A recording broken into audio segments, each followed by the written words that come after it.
Hey everyone, welcome back to the Consulting Success Livestream.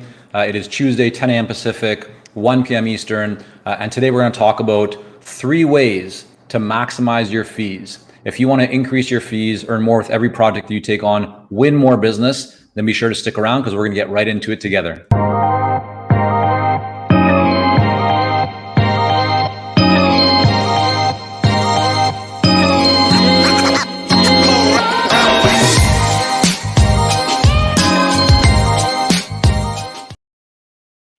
All right, everyone, happy Tuesday. Here we are. We're going to do a little whiteboard session today. And I'm going to talk about 3 ways that you can increase your fees. A lot of people will essentially, consultants that is, will go to a buyer and they'll say, here's how I can work with you, right? Here's my offer. Here's my product. Here's my service. And they don't give them any choice, right? They don't give them any options. Essentially, what they're doing is they're saying to the buyer, take it or leave it, right? I have this consulting workshop, I have this engagement, it's $10,000 or it's $50,000 or it's whatever the price tag is.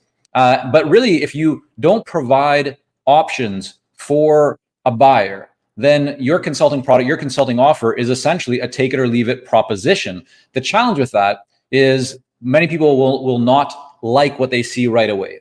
Meaning that there'll be something about what you offer them that doesn't quite sit right with them. It might be that something is missing, right? They want to have more of something. It might be there's too much of something. And so when you don't provide options to buyers of consulting services or advisory services, you're leaving a lot of money on the table, and you're going to, in most cases, lose a lot of business because people don't like to have the take it or leave it type of situation. How many of you have ever experienced this before, thought of this before? Just type in the comment box. I'd love to hear your perspectives.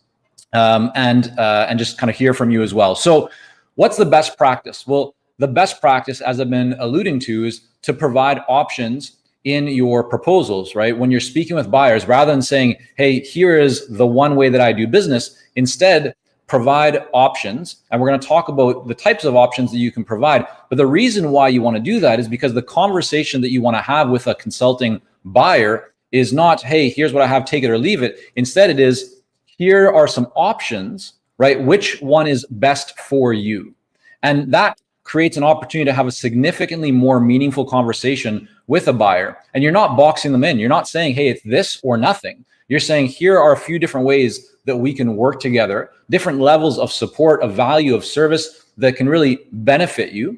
Which one is the right one for you? And when you do that, right, buyers now are able to, they don't feel as trapped, or they don't feel like they have as much pressure because you're inviting them, you're opening up the conversation, right, to become much more meaningful and interactive and collaborative, not just you saying, here's how I do things. If it doesn't work for you, I can't help you. So let's break down the 3 different options that you can think about and how these all fit into the picture. So I'm just going to grab the whiteboard. Give me 1 second here. There we go. Hopefully. All right.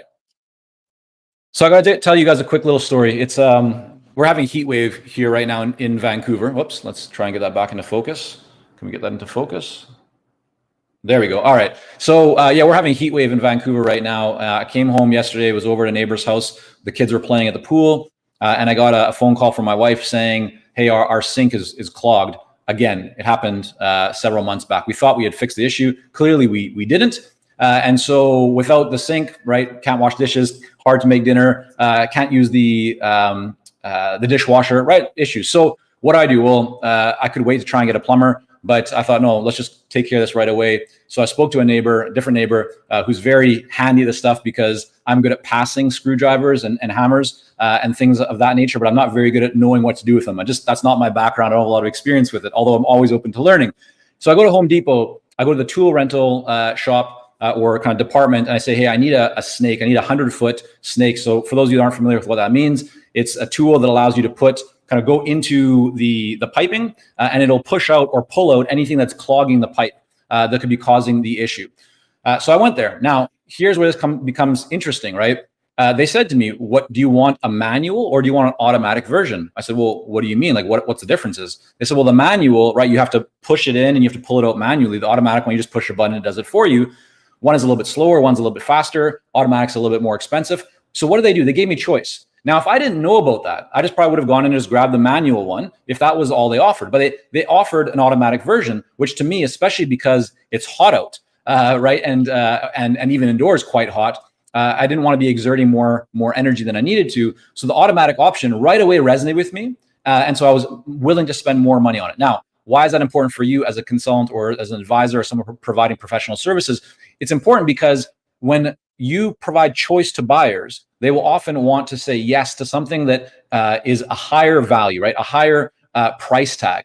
But you need to be open, right, to provide that. You need to think about that in advance. So let's look at how you can actually put this into practice in your consulting services. So the first thing that you want to think about, and kind of starting off, and what I've found, over the last 13 years of working with consultants and 22 years of building my own consulting businesses, is that when we think about options, and sometimes people have a little bit of trouble kind of figuring out, how do I take all of my different experience and expertise, and how do I package that and kind of position that? How do I put it into a way where I can actually provide a buyer with 3 options? What most people tend to find is that the middle option, kind of option number 2, that mid-range option, is usually what they're providing already before they even think about options. So if we just break this down, and we say we have option 1, we have option 2, and we have option 3. So option 2 might be that you provide a typical engagement, right? You go in, maybe what you're going to do here is you're going to provide, let's say, a workshop. Whoops. Then after the workshop, you're going to develop a strategic plan, and you're going to then pass that to the client. So of course, there's going to be a lot more involved than just the workshop. Like, we could break each one of these down into more of what you're doing and the value and the benefit for the client. And of course, you'd want to do that in a proposal. But just to keep things simple here, let's just say that what you're providing in option number 2, so that's the mid-range, mid-price option. And I'll just put a price tag on this. Let's say that this one right here, you typically would charge $25,000, could be euros, could be yen, whatever currency you're in.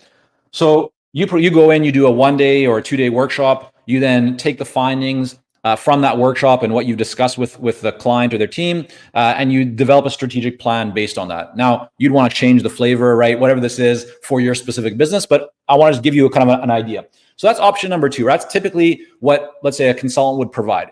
So how can you think about taking what you currently provide and then breaking it down to have other options?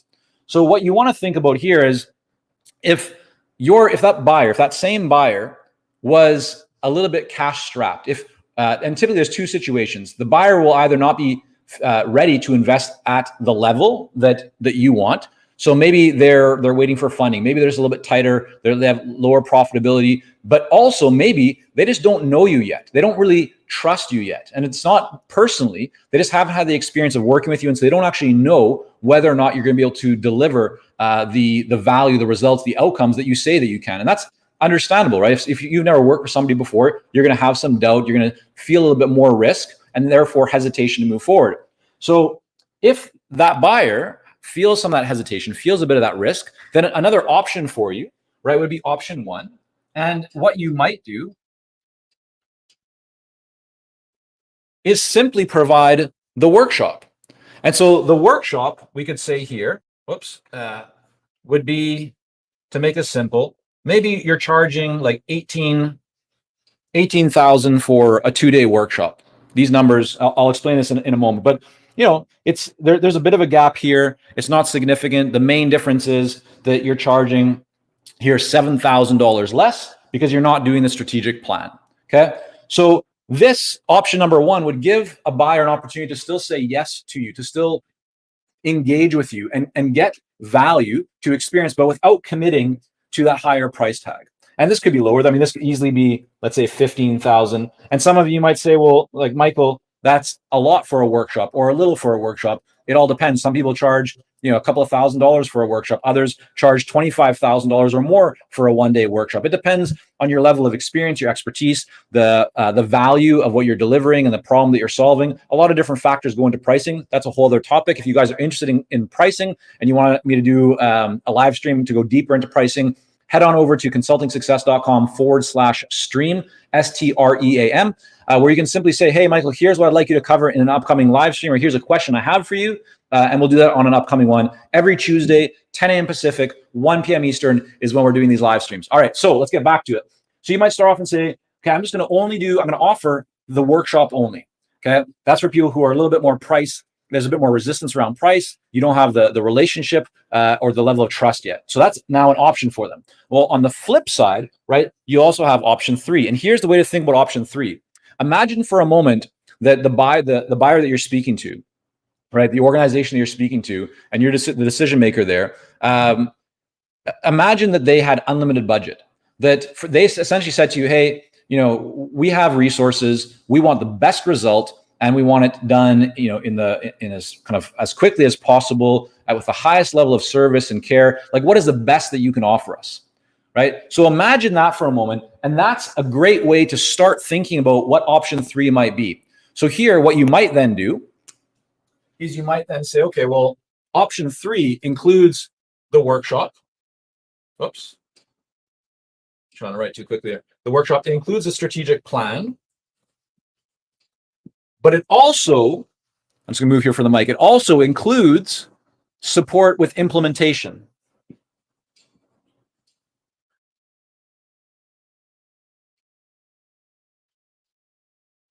So the benefit to the client with option number 3 is not only are you going to conduct and facilitate this workshop, not only are you going to kind of analyze the results and then develop a strategic plan, but you're then also going to take that strategic plan and not only give it to them so that they can implement it themselves, which is essentially what's going to happen with option number 2, but you are going to help them to, you're going to support the implementation. This doesn't mean that you are actually doing the implementation yourself, right, with your hands. It might mean that you are providing coaching services, advisory services, overseeing the implementation to ensure that people are moving things forward. Does that make sense, everyone? Go ahead, just type in the comment box. Let me know if you're following along here. Great to have so many of you with us. I always like to know who's watching, so and see some familiar faces. Go ahead, just let me know that you're following along. So with implementation, right, this is obviously a premium because it requires more of you're bringing more value. You're essentially helping to guarantee or to assure that the client will get greater results, more value, right? A better outcome because you are going to be involved in implementation. If the client just stops at the plan, they may or they may not implement to the degree that you want. But if you're able to provide accountability and support, right, and coaching to ensure that they implement, this is significantly more valuable. So you might say that this option number 3 is $75,000, right, for that engagement to support them because it's so valuable. Now, here's what typically happens when you provide options. When you provide options, you'll, in most cases, see that about 60 to 80% of buyers will go with option number 2. Why? Because think about it for a moment. Let's say that you are going to, you could be on these days. I used to say, like, go to Best Buy or something. Pretty much everyone just orders things online these days. But let's just imagine for a moment that you go to Best Buy or an equivalent electronic store to buy a new television. And you go there and you see all these different options, right? From kind of very basic starter televisions all the way up to the latest, I don't even know what it is these days, like 4K or 10K or whatever, curved, huge, massive things. Well, most people, right, will look at the televisions and the options there, and they'll go, okay, I don't want this basic one. It's just like this. I know it's cheaper, but it doesn't provide everything, all the functionality. It doesn't look the picture isn't as clear. It doesn't have as much contrast. The sound isn't very good. And this super high-end 4K or 10K or whatever it is, right? This massive thing, it looks really great, but it costs $5,000. And I don't really want a $5,000 television. So where do they end up? They end up in the middle, right? They end up with a great television that has the latest technology or close to the latest technology. It's not as big. It's maybe, it's missing some things that the highest level one has, but it's certainly far ahead of what the first option is. And that's why it's the same in kind of psychology of consulting services and buying services, is that most people will end up around here. Now, this number is not an exact number, but in many cases, you'll find that about 60 to 80% of buyers will go with option number 2 because their mind, right, tells them they don't yet want to commit to the highest. Like, this is just maybe too much as an example. But they also don't want to go with the lowest option because they don't want the cheapest. However, in every situation, you're going to have, or kind of, I'd say in every market, you're going to have some buyers for reasons of cash flow. Maybe they don't have as much cash flow right now. They don't have the resources to invest. Maybe they don't trust you yet, to the level that they feel comfortable to make a bigger investment. But regardless, you're going to have some people who will want to get going. They see the value in not waiting, right? There's always a cost of inaction. If you don't move forward, if you stay where you are, you're not keeping up with everyone else. So you're going to lose ground. So there's a negative to that. That's why they still want to get started. And so they'll go with option number one. So let's just be simple here. Let me grab this eraser for a second. And let's just make this simple and say, okay, option number one is $15,000. Option number two is $25,000. Option number three is $75,000. So you might have somewhere around, we'll just say 10% plus of people who will go with option one because it gives them a great place to get started. And they're not yet ready to commit with option two. So that's how it works. And then option number three, you're going to have usually, we'll say like 5 to 8% or so of people who will go with option number three. These numbers, again, are not exact. It's somewhere around there, 5 to 10%. But it's a great thing to have these options because now you're saying to people, hey, which one is the right one for you? Does that make sense, guys? Everyone following along? When you have this, what you're going to find is that some buyers are going to be in that position where they want the best, where money is not an issue for them. They just want the greatest outcome because they see it as an investment. They know that the return on investment is going to be significantly greater than what they are spending with you. And so for those buyers, having this higher price option is really, really critical. The other reason why this is so powerful is because there's kind of an effect going on that in psychology, it's called anchoring. If you see $75,000, all of a sudden 25,000 actually doesn't look like that much. And 15,000, right, looks significantly less. But if your only option was option number two, and all you saw was 25,000, that would look like it's actually more because that's the only thing that you're seeing. Likewise, if you only looked at option number one and option number two, if you only saw 15,000, 25,000, 25,000 would actually look fairly expensive because it's the highest one. But now when you have option number three at 75,000, option number two actually looks significantly lower because of that concept of anchoring going on. So that's the power of having three options, guys. This is why you want to avoid in almost all situations. The only time where we really encourage, our clients that we work with to have just one price point is a discovery offer, right? A starting point offer. But when you then get into the full engagement, which is what we're talking about here, having three options is always the best practice because you can't really, there's no negative to it. Buyers, if they're not going to, say yes to even your lowest price option, then they're probably not a good fit for you, right? Whereas if you have these options, you can meet the buyer where they are. You can figure out which is the right option for you, and then based on that, right, win the engagement. So it's not a take it or leave it situation. It's which one is best for you. So that's how the three options work. That's how I'd encourage all of you to look at kind of your own services and start thinking about, do you have three options? I mean, how many of you here do have three options? Type in the comment box. Do you actively use a three option approach in your full engagements, in your proposals? Go ahead and type in the chat box, comment box. And hello to everyone there on YouTube, Facebook, LinkedIn. Great to have you joining today. I'd love to know, are you currently using three options? Are you using more? Are you using less? And also just to open this up for any questions. If you guys have any questions about the three options, about this structure, go ahead and just type in the comment box there. Let me know what your question is, and I'll do my best to answer it here with a few minutes that we have left. So thanks again, for everyone joining here, but I'd love to take some questions. There's often some really great ones, and we can spend a few more minutes together. All right, Julio, thumbs up for anchoring. Fantastic, good stuff. Matt says, yeah, always. Matt, that looks like a Capilano suspension bridge to me. Let me know if that is, or maybe it's something else, a different bridge somewhere else, but looks familiar. Okay, so Pedro's saying, do not remember to do this often, but can see the value. Yeah, highly encourage you to start testing that out. Using three options, that's great. Don't know what your name is there, Dramatic, but great to have you. Sean saying, yes, we use three options, though often the third option is not significantly higher than that. Okay, so thank you, Sean, because you actually just hit on something that I didn't comment on or didn't speak to, which I should have. there's a rhyme and a reason. There's a reason why we're using this kind of approach to pricing. So here's the reason why. I'm just move the mic. You want option number one and option number two to be closer in price. Okay. The reason for that is you want a buyer to look at option number one and option number two and go, you know what? In comparison to option number three, which is significantly higher, the gap between one and two is only $10,000. But for the $10,000, look what I'm going to get. I'm going to get a whole strategic plan, right? That I can use with my team, that I can implement. And that's going to save me a lot of time, a lot of money, a lot of blah, blah, blah, right? Of course, I've simplified what these service offerings are, right? And what the client is receiving. And we haven't even talked about the value of each one, just to keep this very simple with the time that we have. But when you look at this, you think to yourself, it's not that much more, but look at how much more I'm getting. And that's why what you'll find is that a lot of people, you actually end up moving them.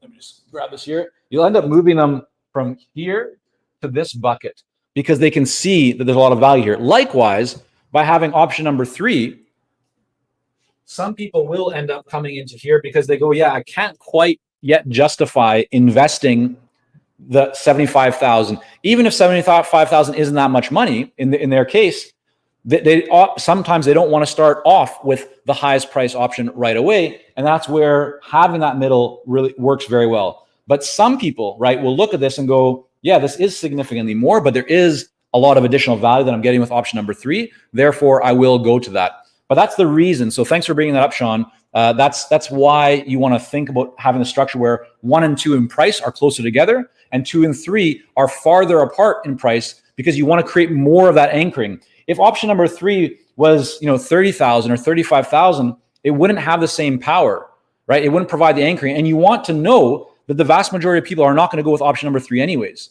So having the anchoring in there is so powerful, because for the few percentage of people that will take it, right? Putting that out there means that you're going to actually drive more people to option number 2, which is what most people typically want.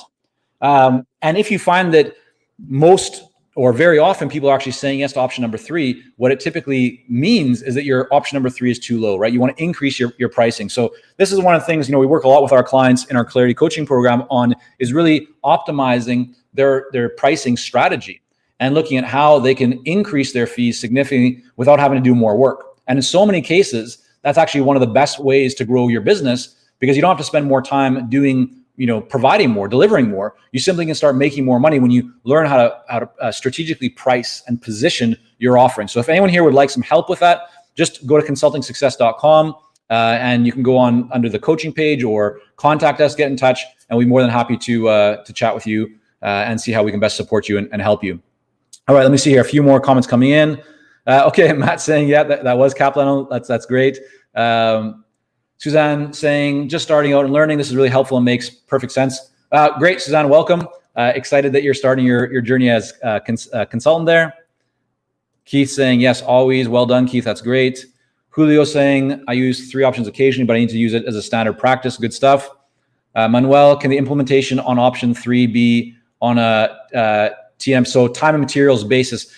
So, listen here, Manuel, it can, Manuel, but there's no one way to do things. But anyone that's been in our world around consulting success for some time knows that we're very big proponents of moving away from hourly fees and time and materials. And so you want to capture value, and to capture value, it's hard to do that on just a time and materials basis. I know in certain industries it's a little bit more challenging, but I would really encourage you to go deeper and to look at how can you focus more on outcomes and value and return on investment for the buyer to come up with pricing that is not just reliant on time and materials. Because time and materials essentially means that you're just connecting what you're earning directly to the number of hours that you work. And that's not leverage, right? What you want to find is a point of leverage where you can create significantly more compensation for yourself as a consultant and for your team, if you have one, but also while, and this is very critical, while providing great value for the client. So I hope that makes sense there, Manuel. Great question. All right, so Matt's saying low end is bare bones, middle best satisfy client needs and ideal profit margins. 3 is always priced 3 times the middle option, typically not something a client can afford, but they have that option. Yeah, very well said. It doesn't have to be 3x, but you want to be significantly greater. You're looking at what I put here, and I chose these numbers they're not scientific. There's more that goes into it, but certainly that's a good way to think about it in a kind of a general rule. So well done, Matt, on capturing that. Aaron, welcome. Just starting using 3 options. Good stuff. Aaron, if you have any questions on that, just reach out. Those of you on LinkedIn, feel free to shoot me a message directly or a little connection request. Let me know that you're coming from the live stream. That way I'll know, because I do get a lot of connection requests every single day. And I typically only accept the ones when someone puts a note, so I know what's going on. But yeah, feel free, Aaron, and everyone else to reach out. Those of you that are on Facebook or on YouTube, send a message through those platforms if you want, or come over to LinkedIn and again, send a little connection request. And let us know how we can support you, or you're always welcome to go to consultingsuccess.com and get in touch with us there. Linford saying, I do not offer 3 options. I desire to, but did not understand how to. Now I understand. Good stuff. All right, Linford, that's fantastic. I'm glad that you now see this and that it's helpful. And if you want any support or have further questions about your specific situation, just get in touch with us. You can shoot a message. You're on LinkedIn right now, looks like. So feel free just to shoot me a message on LinkedIn, and happy to point you towards other resources that can take you further down this path as well. Gary saying, when I first started using 3 options, clients kept choosing option 3. Implications were obvious. There you go. Yeah, if they're always choosing option number 3, Gary, it means you got to increase your pricing, right? So they stopped choosing option 3 so much. Some still will, but it means that you're probably leaving a lot of money on the table when people just say yes, right, without any kind of hesitation at all. Virginia saying people I think most of the time pick the middle option. Yes, they certainly do. Good stuff, Virginia. Errol, good to see you. Saying great info. Okay, you're very welcome, Errol. Great to see you here. Keith, there we go. Having 3 options also gives you an add-on contract you can move into once you finish your first contract. Yeah, I mean, good point. Certainly, it provides a bit of vision for the client in terms of other things you can provide or other things you can help. So even if someone starts with option 1 or option 2, right, they know now that you can provide services that are listed in option number 3, which could turn into ongoing or further work with the client. Really great feedback and questions and comments and everything coming in from you all today. Appreciate you for joining.